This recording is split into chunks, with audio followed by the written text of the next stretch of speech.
This video has been a very long time coming for the channel in many ways, because all the way back in September, we first witnessed something that we previously had thought to be impossible. That is, prior to actually seeing it unfold, because we are now here in April of 2024, and both of the two 6-year-olds that I talked about in that video are now top 10 in the world for 3x3 average. And they're also now doing things like this, which, trust me, there's some very interesting footage to look at here, because it really does go far deeper than you would ever think just watching the video the first time. Of course, you probably already know that they're both using full ZBLS and ZBLL, which adds up to about 800 algorithms in total. So of course there's a pretty harsh contrast between them and the current #1 in the world, Yiheng Wang, who's only really using OLL and PLL at this point. But let me just take you to the competition that changed a lot of our perspectives on this comparison, where both of them actually ended up beating Yiheng in the second round of 3x3. And on top of that, Lincoln Zhang, the current Pyraminx world record average holder, actually beat Yiheng in the final round of 3x3, winning the entire competition. So this had already gotten pretty interesting by that point on March 10th, but then this past weekend they actually all competed with each other once again, and this time it was even more interesting, because both of the 6-year-olds ended up improving on their already baffling PRs, those being a 542 for Qishen and a 535 for Xuanyi. Again, both beating Yiheng in the second round of 3x3. Coincidence?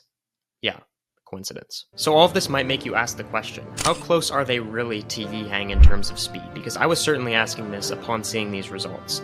And to answer that, well, we could look at some of Yiheng solves, which we've done plenty of times on this channel, trust me. Or we could look at some of Xuanyi's or Qishen solves, which you already know the deal with that. I mean, it's just cracked ZB method, basically. Or we could do the third option, which I think is by far the most fun. So you've probably seen this by now, but Antoine basically tested how far both of them could plan in just 15 seconds of inspection. And let me tell you, the results are way more fascinating than just, oh, he can plan 2 pairs and he can plan 4. Because the solutions they did actually say a lot about what is going on here and the future of cubing as a whole. So if you've already watched this video, you know that Xuanyi was consistently planning the entirety of F2L in just these 15 seconds of inspection, which I for one had no idea that he could do. And then here we see him doing all of that plus EO in just 8 seconds. But then you look over here and see that Yiheng is only planning 2 to 3 pairs in inspection. Is Yiheng washed? Well, first of all, if we look closely here, we can notice that Xuanyi is clearly slowing down his turning, specifically towards the last 2 pairs. But that's not the main difference between the two. To really understand why Yiheng planning just 2 pairs is somehow faster than Xuanyi planning the entirety of F2L, we have to look at the solutions they did. On every single one of the 5 solves, Yiheng either made an X-cross or had a 3-move insert as his first pair. For Xuanyi, this was only true for 2 out of his 5 solves. Because in general, if we compare the first 2 pairs that Yiheng did for these solutions and the first 2 pairs that Xuanyi did,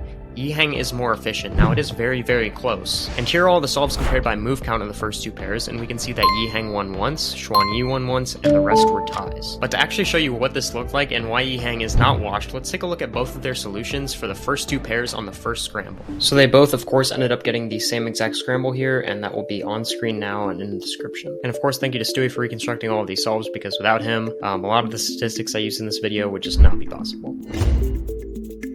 Okay, so our cross pieces are here, here, here, and over here. And Xuanyi actually takes, again, a very basic approach to this cross, and then goes for the red-blue pair for his first pair, so down here. And he's going to be tracking that one in inspection, and then we're going to move on to the red-green after that one. So you can kind of try to track these pieces as I'm doing the moves, but it's a very basic cross solution. So he ends up just doing an F move, and then inserting this one, so that we have 2 opposites right here.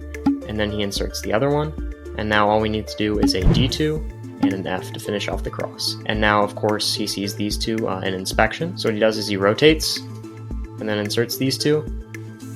And now we have the green-red right here. So he just does that like so. And then he also ended up tracking the blue-orange back here. So that's his third pair that he finds in inspection. So the main takeaway here is that Xuanyi basically just used very simple F2L, and he just did the solution that was easiest for him to track in inspection so that he could get all 3 of these pairs. Alright, and then for Yiheng's solve, he actually notices this green-orange pair right here, and he's going to preserve this pair, like I was saying, and he's going to insert that one into the back while using wide D moves. And then he's also going to be tracking the red-green pair, which he's going to do into the front right after that. So to form the green-orange pair, he just does a U move, of course, right here. Then he just does an F move and a U prime, so that he can get this pair out of the way, and he doesn't really have to worry about it after the cross. So now he just has this insert right here, and then he does a U prime and a D prime at the same time, so that he can insert both of these edges while also moving this pair again out of the way. So now he inserts both of these. I don't really think he was trying to make an X cross here, which he did do on a couple of the other solves, but not on this one. So he's just going to align the cross, and then he does a Y D prime so that he can insert this pair here into the back, and then of course he has these two next. So he goes ahead and does that, and then he has this very easy 2-gen insert into the front. So only 2 pairs, but I still think that it was a better solution than what Xuanyi found. And then of course, if he were to be doing an actual solve, he would probably just like go into this one, and then cancel into this, you know, Yiheng look ahead type stuff, and then it's just OLL PLL. So we could see that just from that example alone, Xuanyi opted for the more basic cross solution, most likely because he's trying to plan as many pairs as he can. But Yiheng, on the other hand, only planned 2 pairs, but he preserved the first one and then had a really nice 2-gen one into the front for the second pair. So what does all this tell us? Well, even if Yiheng only plans 2 pairs, if they are more ergonomic and he's able to alter his solution for the rest of F12 while still turning it at top speed because he's using look ahead instead of carrying out a memorized sequence of moves, he's still going to be faster in the end, even if Xuanyi does plan the entirety of F12. So at this point in time, the ability to one-look F12 really isn't an awkward place, because if you are someone like Yiheng who does have the ability to look ahead and turn as fast as he does, then maybe it's just not worth it at all to one-look the entirety of F12. But years down the line, when this technique is developed more and they're able to choose different solutions for F12 instead of just going with the first one they see, then, you know,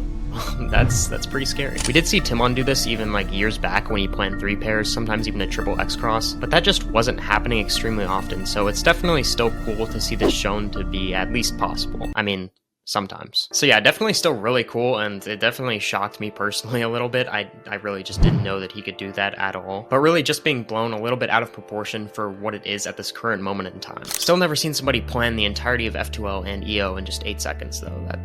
That's still absurd. So yeah, the 6-year-olds are still very much so on their way to the top. And it's going to be really interesting to see them all compete again at Xi'an Cherry Blossom 2024, which is their next comp actually next weekend. But yeah, there's a link to the new Discord below if you want to join that, and you can watch this video up here, you can subscribe up here, and yeah, that's about it. See ya.